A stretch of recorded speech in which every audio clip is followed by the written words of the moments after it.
یہ بھائیوں most detail حدیث ہے عذاب قبر کے حوالے سے. میں اسے ورڈ بائی ورڈ پڑھوں گا اوریجنل کتاب سے.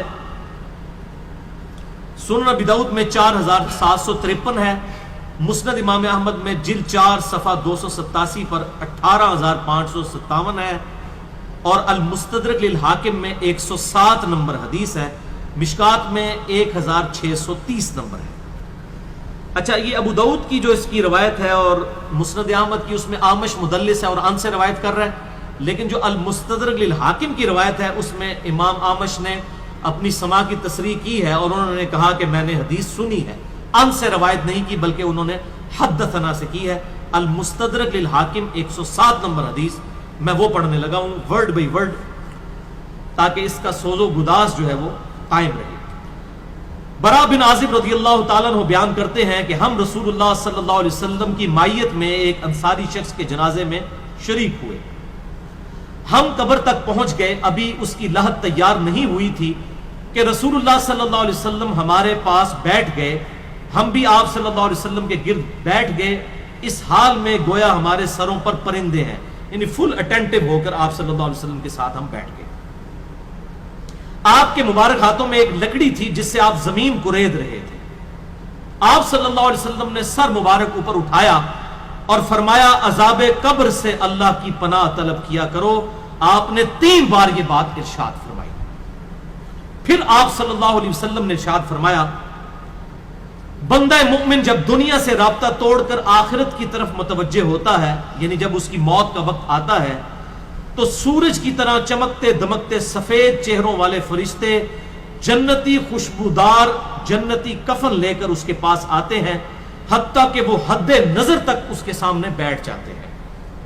پھر ملک الموت تشریف لاتے ہیں حتیٰ کہ وہ اس کے سر کے پاس بیٹھ جاتے ہیں. اچھا قرآن میں بھی ملک الموت کا نام آیا ہے، سورہ سجدہ کے اندر، احادیث کے اندر بھی. البتہ تورات میں اس کا نام اسرائیل بھی آیا ہے، اور ہمارے اہل سنت کے جو اولین مفسرین ہیں امام طبری رحمہ اللہ المتوفى 310 ہجری، انہوں نے بھی یہ ورڈ استعمال کیا ہے. لہٰذا موت کے فرشتے کو اسرائیل کہنا بھی جائز ہے ہمارے سلف کے ہاں، کیونکہ آج کل بعض لوگ کہتے ہیں اسرائیل نہیں ملک الموت ہی کہنا چاہیے. اسرائیل کا لفظ بھی ثابت ہے. پھر ملک الموت تشریف لاتے ہیں حتیٰ کہ وہ اس کے سر کے پاس بیٹھ کر کہتے ہیں پاکیزہ روح اللہ کی مغفرت اور اس کی رضامندی کی طرف چل. وہ روح ایسے نکلتی ہے جیسے مشکیزے سے پانی کا قطرہ، بالکل غیر محسوس طریقے سے اس کی روح نکال لی جاتی ہے. اور جب ملک الموت اس کی روح نکالتے ہیں تو باقی فرشتے اسے آنکھ جھپکنے کے برابر بھی ملک الموت کے پاس نہیں رہنے دیتے، بلکہ اسے فوراً اس کے کفن اور اس خوشبو میں لپیٹ دیتے ہیں جو جنت سے لائی ہوتی ہے. پھر اس کی روح کو لے کر بلند ہوتے ہیں اور فرشتوں کی جس جماعت کے پاس سے وہ گزرتے ہیں تو فرشتے پوچھتے ہیں کہ یہ کیسی خوشبو ہے، تو وہ اس کے دنیا کے ناموں میں سے بہترین نام لے کر بتاتے ہیں کہ یہ فلاں بن فلاں کی روح ہے، حتیٰ کہ وہ اسے آسمان دنیا تک لے پہنچتے ہیں اور اس کے لیے دروازے کھولنے کی اجازت طلب کرتے ہیں. تو جنت کے جو آسمانوں کے دروازے ہیں اس کے لیے کھول دیے جاتے ہیں. پھر ہر آسمان کے مقرب فرشتے اگلے آسمان تک اسے پروٹوکول دیتے ہوئے اس روح کے ساتھ جاتے ہیں، حتیٰ کہ اسے 7ویں آسمان تک پہنچا دیا جاتا ہے. تو اللہ تعالیٰ فرماتا ہے میرے بندے کا نامہ اعمال علیین میں لکھ دو، جو سورۃ المطففین میں آیا ہے. علیین اور سجین یہ 2 مقامات ہیں. ایمان والوں کی روحیں جو ہیں علیین میں ان کا نامہ اعمال لکھا جاتا ہے، اور جو منافقین ہیں مجرم ہیں سجین میں لکھا جاتا ہے. سورۃ المطففین سورت نمبر 83 ہے، پارہ نمبر 30 کے اندر. اور اسے واپس دنیا کی طرف لے جاؤ کیونکہ میں نے انہیں اسی دنیا سے پیدا کیا اور اسی میں انہیں لوٹاؤں گا اور پھر دوبارہ اسی سے نکالوں گا. پھر اس کی روح اس کے جسم کی طرف لوٹا دی جاتی ہے. لیکن یہ لوٹنا دنیا کا سا لوٹنا نہیں ہوگا، یعنی وہ لوٹنے کے بعد یہ نہیں ہے کہ مردہ قبر میں کوئی بیٹھ جائے گا ہمیں نظر آئے گا. یہ سب کچھ برزخی معاملات ہوں گے جو میں نے پچھلی دفعہ ڈسکس کیے تھے سورہ فاطر کی آیت نمبر 42 کے تحت، کہ نیند کی حالت میں بھی انسان کی روح قبض ہوتی ہے لیکن اس کو چٹکی کاٹے تو وہ جاگ اٹھتا ہے. روح کا تعلق بھی رہتا ہے اس حالت میں بالکل اس طریقے سے. یہ ایک ڈیفرنٹ لائف ہے، برزخی لائف. پھر 2 فرشتے اس کے پاس آتے ہیں، یعنی اس کی قبر میں، اسے بٹھا کر پوچھتے ہیں اب یہ وہ 4 سوال یہاں پر آ رہے ہیں اس ڈیٹیل حدیث میں. پہلا سوال کرتے ہیں تیرا رب کون ہے؟ من ربک کا. وہ کہتا ہے ربی اللہ، میرا رب اللہ ہے. دوسرا سوال پوچھتے ہیں تیرا دین کیا ہے؟ ما دینو کا، تیرا دین کیا ہے؟ تو وہ کہتا ہے میرا دین اسلام ہے. پھر پوچھتے ہیں کہ وہ آدمی جو تم میں مبعوث کیے گئے وہ کون ہے؟ اب یہاں پر وہ ڈیٹیل آئی، الذی بعث فیکم، وہ شخص جو تم میں مبعوث کیا گیا تھا وہ کون تھا؟ تو یہ جو کہتے ہیں نا قبر میں آپ صلی اللہ علیہ وسلم آ جاتے ہیں، تو کہ کسی حدیث میں بھی نہیں ہے. اس میں ڈیٹیل آ گئی کہ اس سے پوچھا جاتا ہے جو شخص تم میں پیغمبر بنا کر بھیجا گیا وہ کون تھا؟ تو وہ کہتا ہے ہوا محمد رسول اللہ، وہ اللہ کے رسول محمد صلی اللہ علیہ وسلم. مسئلہ حاضر و ناظر میرا ریکارڈ ہے، مسئلہ نمبر 7، جس میں نے یہ تمام شبہات کلیئر کی ہیں. یہ 3 سوالوں کے بعد اچھا جامعہ ترمذی میں ایک حدیث ہے 3120، اس میں الفاظ ہیں کہ وہ پوچھتے ہیں من نبیو کا، تیرا نبی کون ہے؟ اس میں تو ہے نا کہ اس شخص کے بارے میں تیرا کیا عقیدہ ہے، اس میں من نبیو کا الفاظ ہیں. جامعہ ترمذی 3120. اچھا اللہ کا شکر ہے کہ یہ نہیں پوچھتے تیرا فرقہ کون سا ہے، تو کس امام کی تقلید کرتا تھا، کیڑی مسیتی تو نماز پڑھتا سا ہے. دیکھ لو کوئی چیز نہیں، تیرا رب کون ہے، تیرا دین اور نبی صلی اللہ علیہ وسلم. تو دنیا میں بھی ہم یہی کہتے ہیں اللہ رسول قرآن، یہی بات ہے. تو قبر کے اندر جا کر بھی یہی سوال ہے. اب وہ جب 3 سوالوں کے جواب دیتا ہے تو فرشتے 4تھا سوال اس سے پوچھتے ہیں، جو میں نے قبر کا 4تھا سوال، مسئلہ نمبر 78. تمہیں کیسے پتا چلا، ان 3 سوالوں کے جواب تمہیں کیسے آئے؟ وہ کہتا ہے میں نے اللہ کی کتاب پڑھی تھی، میں اس کتاب پر ایمان لایا اور میں نے اس کے حق ہونے کی تصدیق کی. اللہ کی کتاب پڑھی ہوگی تو تصدیق کرے گا نا. اگر سنا کے سنی ہوگا تو کیا تصدیق کرے گا؟ ہاں پڑھا کے سنی ہوگا تو تصدیق کر دے گا. پھر آسمان سے آواز آتی ہے میرے بندے نے سچ کہا، اس کے لیے جنتی بچھونا بچھا دو، اسے جنتی لباس پہنا دو اور اس کے لیے جنت کی طرف دروازہ کھول دو. قبر کے اندر ہی جنت کی طرف دروازہ کھول دو. یعنی آپ سمجھ لیں جس طرح یہ اب ٹچ سکرین موبائل رکھ کے اور جناب لیپ ٹاپ رکھ کے سامنے لوگ بیٹھے ہوتے ہیں نا، تو ایک دوسری دنیا میں چلے جاتے ہیں. تو جنت کا فزیکلی دروازہ کھول دیا جائے گا، اس کو جنت کی ہوائیں بھی، خوشبو بھی آئے گی اور انتظار وہ کرے گا. وہاں اسے ہوا کے جھونکے اور خوشبو بھی آتی ہوگی اور حد نظر تک اس کی قبر کو کشادہ کر دیا جائے گا. خوبصورت چہرے، خوبصورت لباس اور بہترین خوشبو والا ایک شخص اس کے پاس قبر میں آئے گا اور کہے گا اس چیز سے خوش ہو جا جو چیز تجھے خوش کر دے، یہ وہ دن ہے جس کا تجھ سے وعدہ کیا جاتا تھا. وہ شخص پوچھے گا کہ اے شخص تو کون ہے، تیرا چہرہ بھلائی لانے والا چہرہ ہے. وہ جواب دے گا میں تیرا عمل صالح ہوں. یعنی نیک عمال ایک خوبصورت انسان کی شکل میں اس کی قبر میں آ جائے گا. تو پھر وہ شخص کہے گا اے اللہ، اے میرے رب، جلدی کر، فوراً قیامت قائم فرما دے حتیٰ کہ میں اپنے اہل و عیال کی طرف چلا جاؤں. یعنی مومن کہے گا اللہ جلدی جلدی قیامت آئے، مجھے تو اینڈ رزلٹ نظر آ رہا ہے، مجھ سے انتظار نہیں ہوتا، فوراً قیامت آ جائے. ابھی سائملٹینیس کنٹراسٹ آنے والا ہے اس کا. جب کافر اور مجرم شخص دنیا سے جاتا ہے تو آپ صلی اللہ علیہ وسلم نے فرمایا سیاہ چہروں والے فرشتے بالوں سے بنا ہوا ایک کمبل لے کر آسمان سے نازل ہوتے ہیں اور حد نظر فاصلے تک اس کے سامنے بیٹھ جاتے ہیں. پھر ملک الموت، موت کا فرشتہ آتا ہے حتیٰ کہ اس کے سر کے پاس بیٹھ جاتا ہے اور کہتا ہے خبیث روح اللہ کی ناراضگی کی طرف چل. وہ روح اس کے جسم میں پھیل جاتی ہے تو وہ ملک الموت اس طرح اسے کھینچتا ہے جیسے لوہے کی سلاخ کو گیلے اون میں سے کھینچا جاتا ہے کر کے. گرم سلاخ جو ہے وہ اونی کپڑے کے اندر، گیلے کے اندر ڈال کے یوں کھینچی جائے نا تو اس طرح اس کے پورے جسم سے اس کی روح نکالی جاتی ہے. بولے اعوذ باللہ تعالی. پھر ملک الموت سے باقی فرشتے اس کی روح کو لے کر پلک جھپکنے کے برابر بھی وہاں نہیں رہنے دیتے حتیٰ کہ وہ اسے بالوں سے بنے ہوئے کمبل میں لپیٹ لیتے ہیں اور اس سے زمین کے مردار سے نکلنے والی انتہائی بری بدبو نکلتی ہے. وہ اسے لے کر اوپر چڑھتے ہیں تو وہ فرشتوں کی جس جماعت کے پاس سے گزرتے ہیں تو فرشتوں کی جماعتیں کہتی ہیں کیسی خبیث روح ہے. وہ کہتے ہیں یہ فلاں بن فلاں کی روح ہے اور وہ اس کی دنیا کا انتہائی کبھی نام لے کر بتاتے ہیں حتیٰ کہ اسے آسمانی دنیا تک لے جایا جاتا ہے. اس کے لیے دروازے کھولنے کے لیے درخواست کی جاتی ہے تو آسمان کے دروازے اس کے لیے نہیں کھولے جاتے.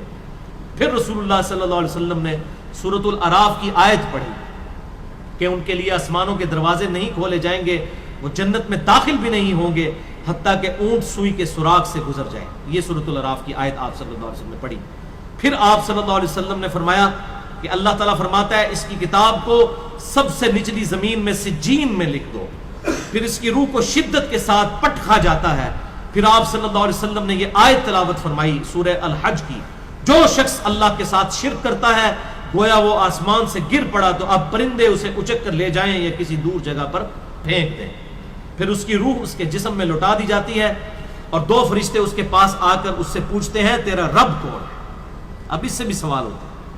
وہ حیرت زدہ ہو کر کہتا ہے ہائے افسوس، ہائے افسوس، میں نہیں جانتا، میں نہیں جانتا۔ پھر پوچھتے ہیں تیرا دین کیا ہے؟ وہ پھر حیرت زدہ ہو کر کہتا ہے ہائے افسوس، ہائے افسوس، میں نہیں جانتا، میں نہیں جانتا۔ پھر اس سے پوچھتے ہیں کہ جو شخص تم میں مبعوث کیے گئے وہ کون تھے؟ تو وہ کہتا ہے ہائے افسوس، میں نہیں جانتا، میں نہیں جانتا۔ پھر آسمان سے آواز آتی ہے اس نے جھوٹ بولا، اس کے لیے جہنم کا بچھونا بچھا دو۔ اور بخاری میں الفاظ ہیں 1374۔ اس کے جواب میں فرشتے پھر اس سے چوتھا سوال کیا کرتے ہیں؟ لا دریتا ولا تلیتا، اور تو نے خود پڑھ کر سمجھنے کی کوشش کیوں نہیں کی؟ یا جو لوگ سمجھے ہوئے لوگ تھے، کتاب و سنت کے منہج پر چلنے والے لوگ تھے، ان کے ساتھ تو کیوں نہیں چلا؟ اللہ تعالیٰ فرماتا ہے اس کے لیے جہنمی بچھونا بچھا دو، جہنم کی طرف ایک دروازہ کھول دو، وہاں سے گرمی اور گرم ہوا اس کی قبر میں آتی رہے گی۔ اس کی قبر کو اس قدر تنگ کر دیا جائے گا کہ اس کی پسلیاں ایک دوسرے کے اندر داخل ہو جائیں گی، اور ایک قبیح چہرے والا شخص قبیح لباس میں انتہائی بدبودار حالت میں اس کے پاس آئے گا اور اسے کہے گا تمہیں ایسی چیزوں کی بشارت ہو جو تمہیں غمزدہ کر دیں، یہ تیرا وہ دن ہے جس کا تجھ سے وعدہ تھا۔ وہ پوچھے گا تو کون ہے؟ تیرے چہرے سے تو خیر کی توقع نظر نہیں آتی۔ وہ جواب دے گا میں تیرا خبیث عمل ہوں جو تو دنیا میں کیا کرتا تھا۔ بات عمل کے ساتھ ہی ہے، صرف کلمہ پڑھنا کافی نہیں ہے، عمل۔ پھر وہ کہتا ہے میرے رب قیامت قائم نہ کرنا، اے میرے رب قیامت قائم نہ کرنا۔ مومن کیا کہتا ہے؟ قیامت قائم کر رہے اللہ۔ اب یہ وہ حدیث ہے وہ جس اس آیت کو حل کرتی ہے جو پچھلی دفعہ ایک بھائی نے سوال بھی کیا تھا۔ سورہ یاسین کی آیت نمبر ہے 52۔ قالوا یا ویلنا من بعثنا من مرقدنا، یعنی جب قبروں سے نکالا جائے گا مجرموں کو، وہ کہیں گے ہائے افسوس، ہمیں کس نے ہماری قبروں سے باہر نکال دیا۔ تو اللہ تعالیٰ کیا فرمائے گا؟ ھذا ما وعد الرحمن وصدق المرسلون، یہی ہے وہ جس کا وعدہ رحمان نے کیا تھا اور رسولوں نے سچا کہا تھا۔ تو کہتے ہیں جی منکرین عذاب قبر کہتے ہیں جی وہ انسان کیوں کہتے ہیں ہماری قبروں سے کس نے اٹھا لیا، تو اس پہ عذاب تو نہیں ہوتا؟ عذاب تو ہو رہا ہے۔ آپ دیکھیں اس وہ حدیث میں کیا کہہ رہا ہے اللہ قیامت قائم نہ کرنا، یعنی یہ عذاب تو آیا، قیامت آئی تو پھر بڑا عذاب بھی مجھ پر آئے گا۔ تو اسی لیے وہ اس حیرت زدہ ہوگا قیامت والے دن کہ اب میرے اوپر اگلی مصیبت آ گئی، عذاب کی چوتھی اور فائنل قسط بھی میرے پر آنے والی ہے۔ وَلِعَوْذُ بِاللَّهِ تَعَالَى اللہم اجرنا من النار۔ 11ویں حدیث سنن نسائی میں 1834، مشکات میں 1629۔ ابو ہریرہ رضی اللہ تعالیٰ عنہ کہتے ہیں آپ صلی اللہ علیہ وسلم نے فرمایا جب مؤمن شخص کی موت کا وقت آتا ہے تو رحمت کے فرشتے سفید ریشم لے کر آتے ہیں اور کہتے ہیں راضی ہونے والی پسندیدہ روح نکل، اللہ کی راحت اور رزق کی طرف چل، رب تجھ پر ناراض نہیں۔ تو وہ بہترین کستوری کی خوشبو کی طرح نکلتی ہے حتیٰ کہ وہ ایک دوسرے سے اسے لے کر اس طرح کرتے کرتے آسمان کے دروازوں تک پہنچ جاتے ہیں۔ تو وہ کہتے ہیں زمین سے یہ کیسی پاکیزہ خوشبو تمہارے پاس آئی ہے، وہ اسے مومنوں کی روح کے پاس لے جاتے ہیں، یعنی نیک آدمی کی روح کو، جو پہلے مومن مر چکے ہیں ان کی روحوں کے پاس، تو انہیں اس کے آنے پر اس سے بھی زیادہ خوشی ہوتی ہے، یعنی مومن انتظار کر رہے ہوتے ہیں اور ویلکم کرتے ہیں۔ جیسا کہ تم میں سے کسی کو اپنے بچھڑے ہوئے شخص کے ملنے پر خوشی ہوتی ہے، تو وہ آلریڈی جو مردہ روحیں وہاں پر پہنچی ہوتی ہیں، جو مر چکے شخص جو ہوتے ہیں ان کی روحیں، وہ نئی آنے والی روح سے پوچھتے ہیں فلاں کا کیا حال ہے، فلاں کا کیا حال ہے۔ پھر وہ کہتے ہیں اسے چھوڑ دو کیونکہ یہ ابھی ابھی دنیا کے غم میں مبتلا ہو کر یہاں پر آیا ہے۔ تو مرنے والا شخص کہتا ہے کہ تم جس شخص کے بارے میں مجھ سے پوچھ رہے ہو وہ تو فوت ہو چکا ہے، کیا تمہارے پاس نہیں آیا؟ وہ کہتے ہیں اسے تو اس کے ٹھکانے ہاویہ یعنی جہنم میں پہنچا دیا گیا ہے، اور جب کافر شخص کی موت کا وقت آتا ہے تو عذاب کے فرشتے بالوں کا لباس لے کر اس کے پاس آتے ہیں اور اسے کہتے ہیں ناراض ہونے والی ناپسندیدہ روح نکل، اللہ کے عذاب کی طرف چل۔ وہ مردار کی انتہائی بدبو کی صورت میں نکلتی ہے، حتیٰ کہ وہ اسے زمین کے دروازے کے پاس لے آتے ہیں تو وہ کہتے ہیں یہ کتنی بدبودار ہے، حتیٰ کہ اسے کافروں کی روح کے پاس ملا دیا جاتا ہے۔ اب دیکھیں کہ وہ مومن پوچھ رہے ہوتے ہیں، اب میں اس کو ٹرانسلیٹ کر رہا ہوں، برا نہیں منانا، وہ مومن کہتے ہیں کہ فلاں شخص کا کیا حال ہے، فلاں بزرگ، فلاں مولوی صاحب، فلاں حضرت صاحب کدھر ہے؟ وہ کہتے ہیں وہ تو جناب کدوں نہ مار بیٹھے تو آڈے کول نہیں پہنچے، اور پھر فرشتے سے جناب اتنے نہیں آئے جو دوزخ ہی تھے، یہ دیکھ لیں۔ یعنی وہ اسی لیے پوچھ رہے ہوتے ہیں کہ تو چل ہم تک پہنچ گیا، فلاں بھی ایک دنیا میں بڑا کوئی مشہور نیک آدمی تھا، وہ کدھر گیا؟ تبھی تو وہ ایکسپیکٹ کر رہے ہوتے ہیں نا اس کو کہ اس کو بھی یہاں پہ آنا چاہیے، تو ان کو بتایا جاتا ہے کہ بھئی وہ یہاں پر نہیں، وہ کہیں اور پر ہے۔ 12ویں حدیث جامعہ ترمذی میں 1071 نمبر اور مشکات میں 130 نمبر ہے۔ سیدنا ابو ہریرہ کہتے ہیں نبی صلی اللہ علیہ وسلم نے فرمایا جب میت کو دفن کیا جاتا ہے تو 2 سیاہ فام نیلی آنکھوں والے فرشتے اس کے پاس آتے ہیں، ان میں سے ایک کو منکر اور دوسرے کو نکیر کہا جاتا ہے۔ سیاہ فام نیلی آنکھوں والے خطرناک شکل کے فرشتے منکر اور نکیر۔ پس وہ کہتے ہیں تم اس شخص کے بارے میں کیا کہا کرتے تھے، یعنی نبی صلی اللہ علیہ وسلم کے بارے میں سوال ہوتا ہے تو وہ کہتا ہے وہ اللہ کے بندے اور اس کے رسول ہیں، میں گواہی دیتا ہوں کہ اللہ کے سوا کوئی معبود نہیں اور محمد صلی اللہ علیہ وسلم اس کے بندے اور رسول ہیں۔ وہ دونوں فرشتے کہتے ہیں ہمیں پتا تھا تم یہی جواب دو گے۔ پھر اس کی قبر کو لمبائی اور چوڑائی میں 70 ہاتھ کشادہ کر دیا جاتا ہے، یہ 70 کہتے ہیں کثرت، حد نظر تک کشادہ کر دیا جاتا ہے۔ پھر اس کے لیے اس میں روشنی کر دی جاتی ہے، پھر اسے کہا جاتا ہے سو جا، وہ کہتا ہے میں اپنے گھر والوں کے پاس واپس جانا چاہتا ہوں تاکہ انہیں بتاؤں کہ میں کامیاب ہو گیا ہوں، لیکن وہ کہتے ہیں کہ تو دلہن کی طرح سو جا، جسے اس کے گھر کا عزیز ترین فرد ہی آ کر بیدار کرتا ہے، حتیٰ کہ اللہ تعالیٰ اسے اس کی خوابگاہ سے قیامت والے دن بیدار کرے گا، یعنی اسے لٹا دیا جائے گا، پھر اس پہ وہ کیفیت وہ جنت والی طاری رہے گی، پھر الٹیمیٹلی اللہ تعالیٰ اسے دوبارہ سے زندہ کرے گا۔ اور اگر وہ منافق ہوا تو وہ کہے گا میں نے لوگوں کو ایک بات کہتے ہوئے سنا تو میں بھی ویسے ہی کہا کرتا تھا، انہیں مجھے نہیں پتا، اللہ کی وہ گواہی نہیں دے سکے گا، رسول اللہ صلی اللہ علیہ وسلم کا اقرار نہیں کر سکے گا، میں کچھ نہیں جانتا۔ وہ فرشتے کہیں گے ہمیں پتا تھا تم یہی کہو گے، پس زمین سے کہا جاتا ہے اس پر تنگ ہو جا، وہ اس پر تنگ ہو جاتی ہے حتیٰ کہ اس کی ہڈیاں اور پسلیاں ایک طرف کی دوسری طرف آ جاتی ہیں، یوں بولے اعوذ باللہ تعالی، اور اسے مسلسل عذاب ہوتا رہے گا حتیٰ کہ اللہ اسے خوابگاہ سے دوبارہ زندہ کرے گا، یعنی قیامت تک اس پر وہ اس حالت میں عذاب رہے گا، ہمیں نظر نہیں آئے گا۔ جیسے سویا ہوا شخص ایک ڈراؤنا خواب دیکھتا ہے وہ تکلیف محسوس کرتا ہے، پاس کھڑا شخص نہیں محسوس کر سکتا۔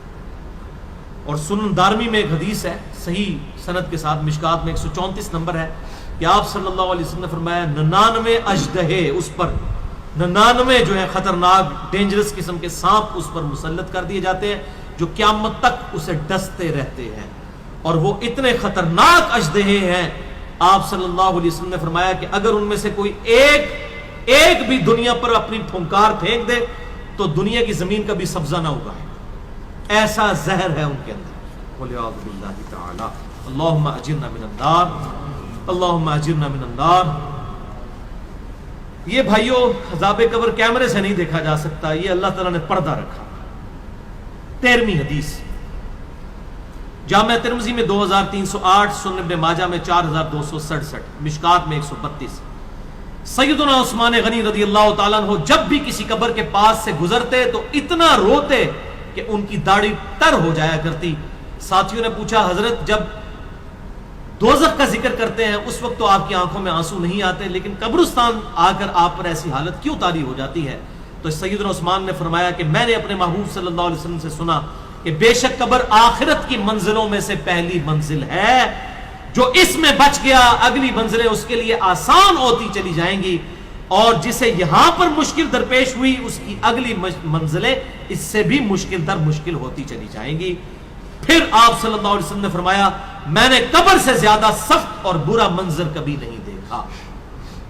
تو یہ حضرت عثمان غنی رضی اللہ تعالیٰ عنہ کی وہاں پر یہ حالت ہوتی تھی، اور اس میں کیا الفاظ ہے؟ قبر آخرت کی منزلوں میں سے پہلی منزل ہے۔ لہذا یہ پرفیکٹ دعا ہے، اللہم ربنا آتینا فی الدنیا حسنہ وفی الآخرۃ حسنہ وقنا عذاب النار۔ یہ مولویوں نے جو اپنے بیچ میں جو ہے وہ انجینئرنگ کرنے کی کوشش کی ہے، وقنا عذاب القبری، وقنا عذاب الحشری، یہ جو بدعت داخل کی ہے، اس کی ضرورت ہی نہیں ہے، کیونکہ عذاب قبر بھی اس میں داخل ہے۔ اس میں الفاظ آپ نے دیکھ لیے کیا ہے، قبر آخرت کی منزلوں میں سے پہلی منزل ہے، تو وقنا عذاب القبری وقنا عذاب الحشری کہنے کی ضرورت ہی نہیں ہے۔ ربنا آتینا فی الدنیا حسنہ وفی الآخرۃ حسنۃ وقنا عذاب النار۔ تو اس سے یہ بھی بات پتہ چل گئی کہ قبرستان جانے کا مقصد ہے آخرت کی یاد، جو صحیح مسلم میں حدیث ہے 2259 کہ قبروں پہ جایا کرو تاکہ آخرت کی یاد آئے۔ تو سیدنا عثمان بھی دیکھیں قبرستان جا کر وہاں پر آخرت کی یاد کے لیے جایا کرتے تھے، اور یہ حقیقت بات ہے، قبرستان جانے سے ہی انسان کا قبلہ درست ہوتا ہے۔